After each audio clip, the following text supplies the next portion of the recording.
Assalamualaikum warahmatullahi wabarakatuh. Adapun tema atau judul yang kita angkat pada kesempatan berbahagia ini adalah berkata baik.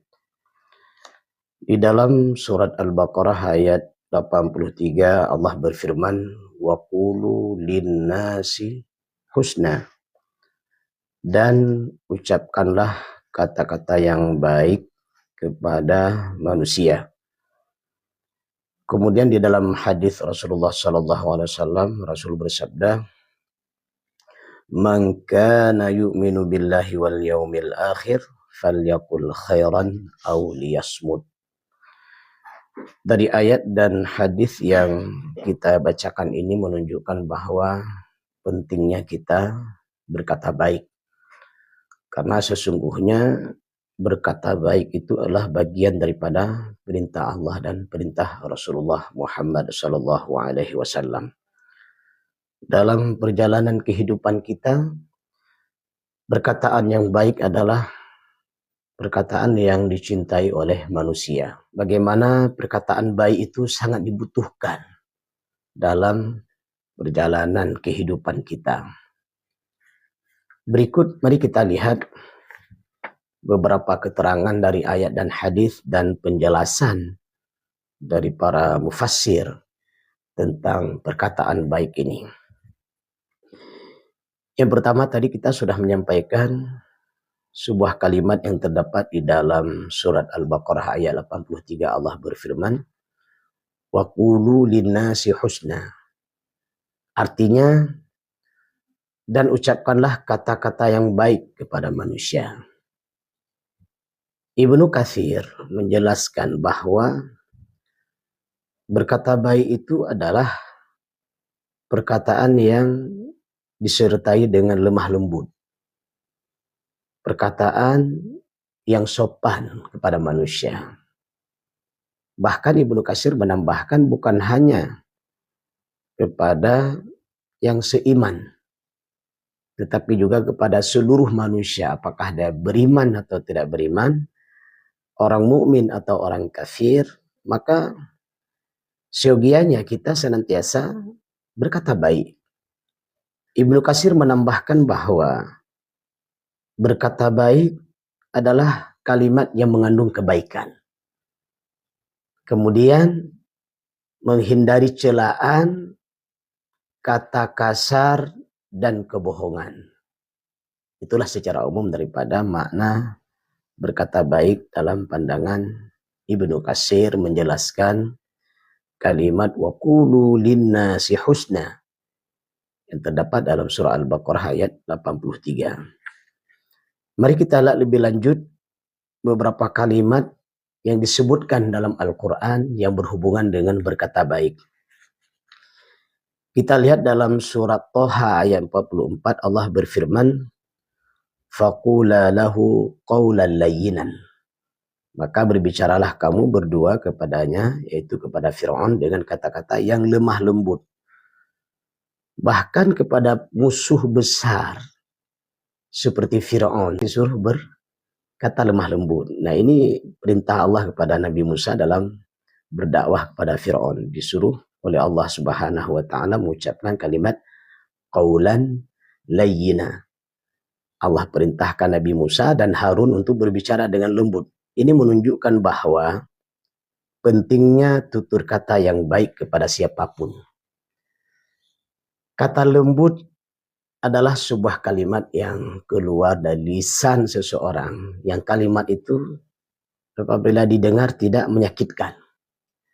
Nah, ini sangat penting untuk diperhatikan, sehingga kalimat lemah lembut itu juga dijelaskan dalam hadis Rasulullah SAW bahwa di antara ciri keluarga yang dicintai oleh Allah Subhanahu wa taala adalah keluarga yang di dalamnya ketika berbicara itu lemah lembut. Bagaimana kiat membentuk keluarga yang sakinah, mawaddah, warahmah. Nah, sini salah satu kiat yang harus dilakukan diantaranya adalah dengan senantiasa memperhatikan perkataan atau lisan kita. Jadi seorang suami yang berbicara kepada istrinya, seorang istri yang berbicara kepada suaminya atau orang tua yang berbicara kepada anak-anaknya yang ada di dalam rumahnya ini harus diperhatikan dengan kata-kata lemah lembut. Kenapa harus dengan kata-kata lemah lembut? Karena kata lemah lembut tersebut akan menimbulkan kasih sayang. Nah, ini yang diharapkan. Sementara kata-kata yang kasar dan sejenisnya itu tidak menghadirkan kasih sayang. Justru yang terjadi adalah pertengkaran. Nah, di sini sering kita mendengar KDRT dalam rumah tangga. Ternyata setelah diteliti, setelah ditelaah, penyebabnya adalah hanya karena persoalan cara berbicara. Terjadi pertengkaran, permusuhan, bahkan naudzubillah min dzalik kita mendengar antar pelajar. Ya, ini juga dipicu oleh kalimat-kalimat yang tidak baik yang diucapkan. Begitu juga dalam sebuah perusahaan misalnya. Tidak sedikit terjadi hal-hal yang tidak diinginkan hanya karena tidak memperhatikan cara berbicara. Artinya berbicara dengan kasar. Nah, ini juga perlu diperhatikan mungkin atasan saat menegur bawahannya. Nah, ini perlu dipilih kalimat-kalimat tujuannya adalah untuk menegur. Ya, tujuannya untuk menegur. Tapi carilah kalimat yang dengan kalimat tersebut dia sadar, dia faham bahwa kita menegur dia. Atau juga terkadang ya kita orang bawahan menegur atasan. Nah, ini juga ada etika atau adabnya. Tujuan kita menegur, tapi caranya bagaimana? Nah, ini cukup penting ya.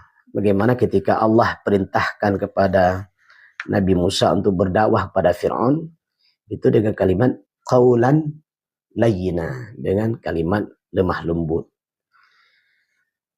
Dalam surat yang lain, misalnya surat Al-Isra, ayat 23, Allah berfirman, wa qul lahuma qaulan karima. Dan ucapkanlah kepada mereka, itu kepada kedua orang tua, perkataan yang mulia. Saat berbicara dengan orang tua harus dengan penuh hormat, dengan penuh kemuliaan, menunjukkan kasih sayang dan pengabdian. Nah, ini maksud daripada qaulan karima. Nah, ini akhlak seorang anak kepada orang tua. Bagaimana seorang anak berbicara kepada orang tua? Allah sudah berikan petunjuknya, qaulan karima. Ucapkanlah kata-kata yang mulia. Maksud kata mulia di sini adalah kalimat yang apabila diucapkan oleh seorang anak, kalimat tersebut mengandung penghormatan dan memuliakan orang tua. Nah, silakan nanti. Ya, kita juga yang sudah besar-besar seperti ini, ada di antara kita yang masih memiliki orang tua, ya, usianya sudah lanjut, sudah 80 tahun, sudah 90 tahun, bahkan ada yang lebih dari itu. Nah, bagaimana? Meskipun kita sudah punya pangkat dan jabatan, meskipun kita adalah orang yang terhormat dan terpandang dalam kehidupan masyarakat, tapi perhatikanlah kalau kita masih memiliki orang tua, bagaimana kita berbicara kepada orang tua sesuai dengan perintah Allah dalam surah Al-Isra ayat 23, mengucapkan kalimat qaulan karima, yaitu kalimat yang apabila diucapkan tersebut adalah mengandung penghormatan dan memuliakan orang tua. Dengan bahasa lain, seorang anak tidak boleh mengucapkan kalimat atau ucapan kepada orang tua yang meruntuhkan kehormatannya atau meruntuhkan kemuliaannya, tidak boleh. Nah, ini harus diperhatikan. Berarti kalimatnya mudah dan enak untuk didengar oleh orang tua. Merasa dia terhormat. Mungkin dengan panggilan kalimat ibunda, ayahanda, abi, umi.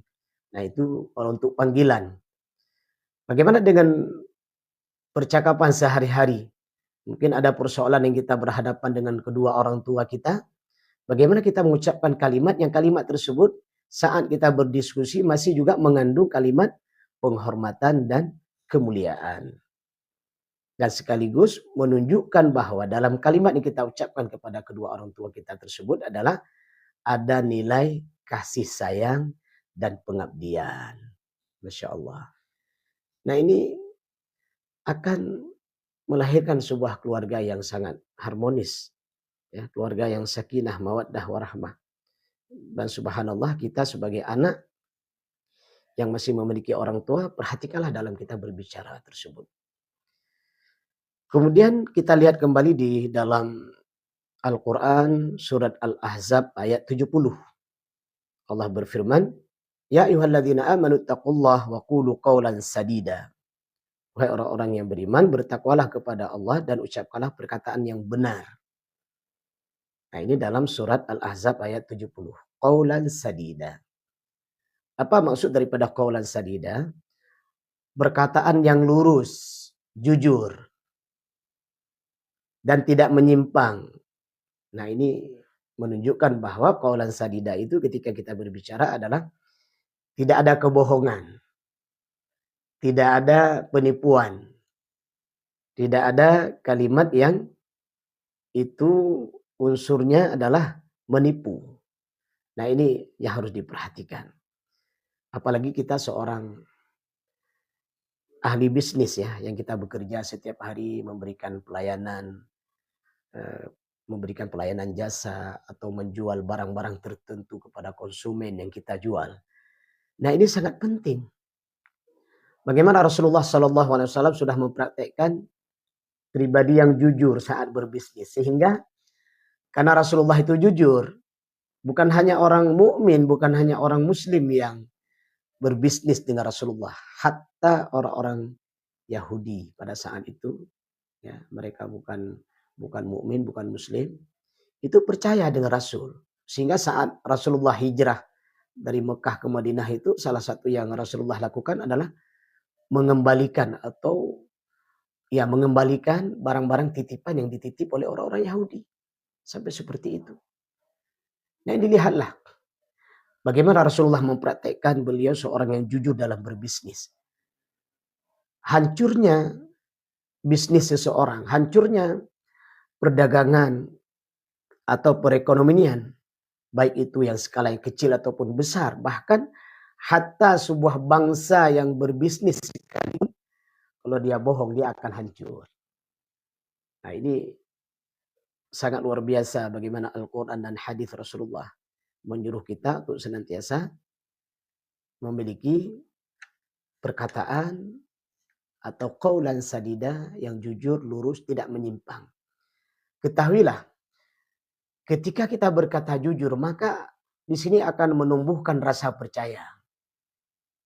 Kalau misalnya konsumen, dia akan percaya kepada tempat dia membeli. Dan bahkan dia akan memberitahukan kepada rekan-rekannya yang lain, saudara-saudaranya yang lain, kalau berbelanja di sini, kenapa? Jujur, kualitas barangnya jelas. Nah, ini kadang-kadang terjadi pembohongan. Ya, ketika kita membayar dengan harga kualitasnya A, tetapi setelah kita membeli barang tersebut ternyata kualitasnya bukan A, B, C, atau D. Dan bahkan barangnya sangat jelek. Nah, termasuk Rasulullah melarang kita kalau misalnya menjual sesuatu dengan meletakkan sesuatu yang baik, apakah itu buah-buahan atau barang-barang tertentu. Jadi yang baik-baik itu ditaruh di atasnya, sementara di bawah itu sudah busuk. Nah, ini Rasulullah melarang, nggak boleh seperti itu. Jadi harusnya bagaimana? Nah, ini penting untuk diperhatikan. Seharusnya ada golongan atau kualitas barang yang kita beritahukan kepada konsumen. Kalau Anda datang masuk ke ruang ini, maka di sini adalah kualitas barang C. Silakan Anda memilih dan membayarnya dengan harga yang murah. Kalau Anda masuk ke dalam ruangan ini atau dalam kotak ini, di sini adalah kualitas barang B dengan harga yang sedikit lebih tinggi daripada barang C tersebut. Nah, subhanallah, kalau Anda masuk ke dalam ruangan ini atau ya di kotak ini, ya di seberang ini, maka di sini adalah kualitas barang A dan dengan harga yang sedikit lebih mahal daripada kualitas B dan C tadi. Nah, ini akan memberikan kepuasan. Masya Allah. Ya. Saya masih teringat bagaimana orang-orang tua kita dulu. Ya. Ini kejujuran itu sangat luar biasa. Dulu tidak ada kulkas. Dulu tidak ada tempat menyimpan barang. Jadi barang-barang dagangan, katakanlah ikan, makanan, minuman, yang hari ini tidak habis dijual, tapi masih layak untuk dimakan dan diminum, itu diberikan kepada saudara-saudaranya. Nah ini Masya Allah. Kalau bahasa bisnisnya, dia sudah balik modal sebenarnya. Modalnya udah balik, untungnya sudah ada. Jadi barang tersebut untuk apa? Disedekahkan. Nah, ini luar biasa. Terkadang kita merasa risih misalnya, mohon maaf kalau ini kami sampaikan ada yang kurang sopan ya. Kita masuk ke sebuah kedai makanan. Begitu kita mencicipi makanan tersebut, katakanlah kedai makan ya, rumah makan. Ternyata ikannya itu sudah 10 kali goreng. Nah ini mohon maaf ya, kepada penjual makanan dan minuman ini tolong diperhatikan. Nah ini jangankan orang yang membeli untuk memakan makanan tersebut, mungkin penjualnya pun nggak suka lagi itu. Nah ini mohon maaf sekali, ini adalah perilaku yang tidak baik yang harus dihindari.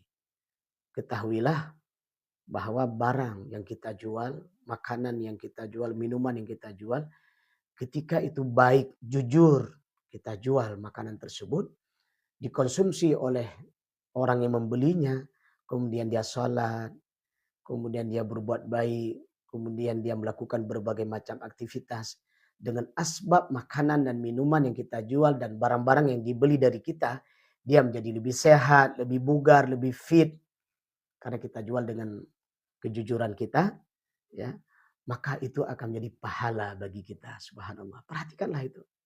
Dalam kita berbisnis, bukan hanya kita berharap untung dari bisnis secara duniawi, tapi perhatikanlah di balik keuntungan duniawi kalau kita jujur, ada pahala di sisi Allah Subhanahu wa taala.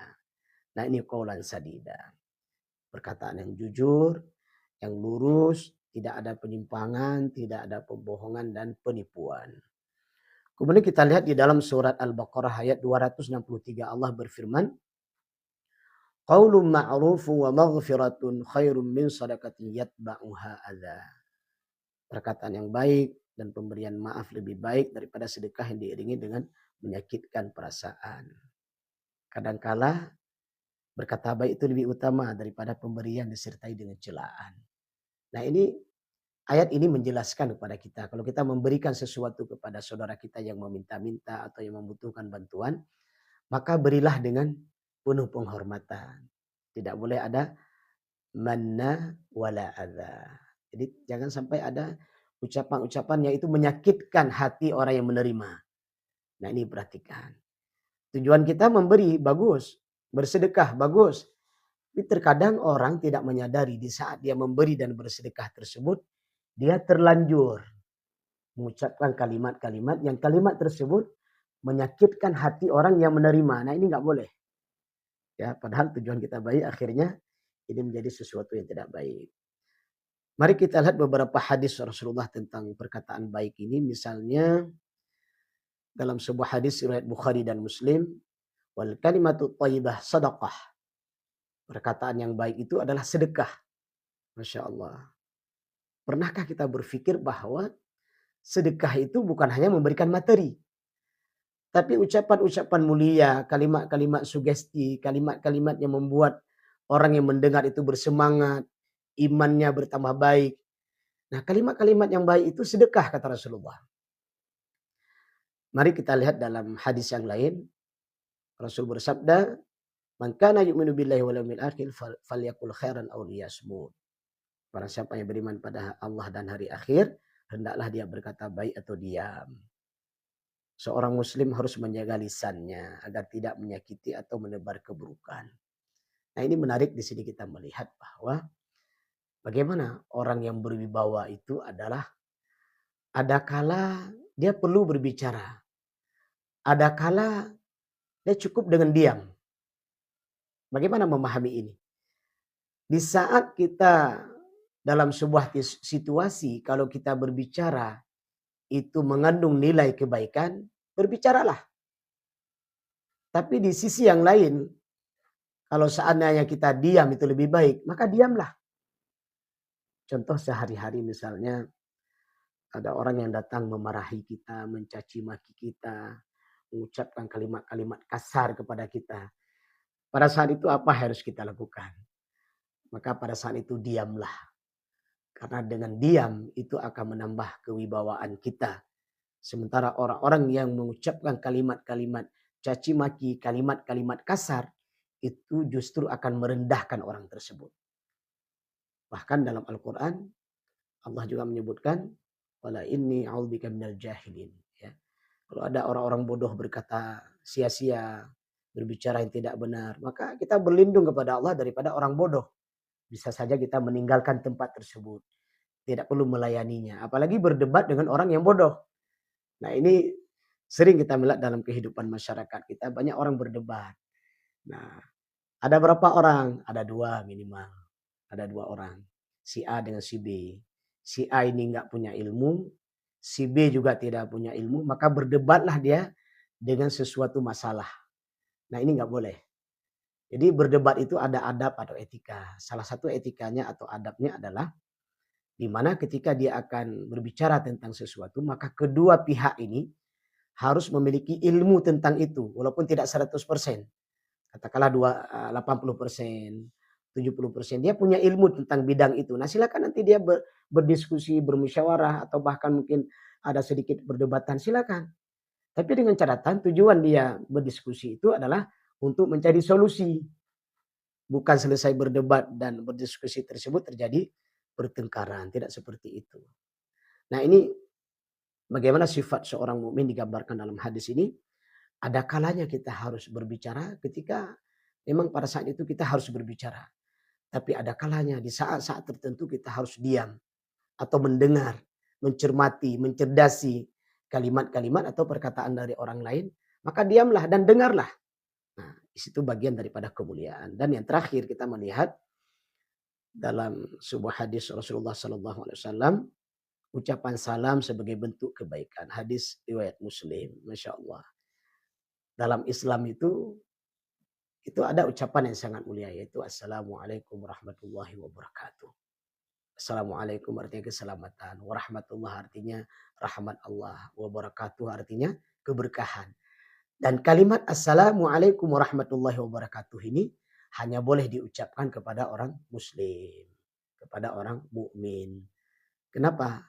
Karena orang mukmin, orang muslim, ya, itu lebih berhak mendapatkan keselamatan, lebih berhak mendapatkan rahmat Allah, dan lebih berhak untuk mendapatkan berkah Allah. Kalau itu orang non muslim, bagaimana? Apa yang kita ucapkan? Rasul mengajarkan kita adalah Assalamu ala manittaba'al huda. Keselamatan bagi orang yang mau ikut hidayah. Nah, itu boleh. Nah, ini beberapa ayat dan hadis Rasulullah yang kita sampaikan ini sebagai kesimpulannya adalah perkataan yang baik dalam Islam mencakup ucapan yang jujur. Itu yang pertama. Yang kedua, lembut, sopan, penuh hormat, dan bermanfaat. Yang ketiga, ini diajarkan dalam banyak ayat dan hadis sebagaimana kita sampaikan tadi. Karena sesungguhnya ucapan yang baik, perkataan yang baik itu adalah bagian daripada akhlak yang mulia. Dan akhlak yang mulia akan mengantarkan seseorang ke dalam surga Allah Subhanahu wa taala. Dan sebaliknya adalah ucapan yang jelek, jahat, kasar, kotor, caci maki, itu adalah akhlak yang jahat. Dan akhlak yang jahat akan mengantarkan seseorang ke dalam neraka Allah Subhanahu wa taala. Semoga Allah memberikan hidayah kepada kita senantiasa berkata baik, berkata benar, dan mudah-mudahan sekali lagi ini bagian daripada tiket surga yang akan didapatkan oleh seseorang bukan hanya di dunia dan insya Allah di akhirat nanti dengan penuh kenikmatan. Subhanakallahumma wa bihamdik asyhadu an la ilaha illa anta astaghfiruka wa atubu ilaika. Assalamualaikum warahmatullahi wabarakatuh.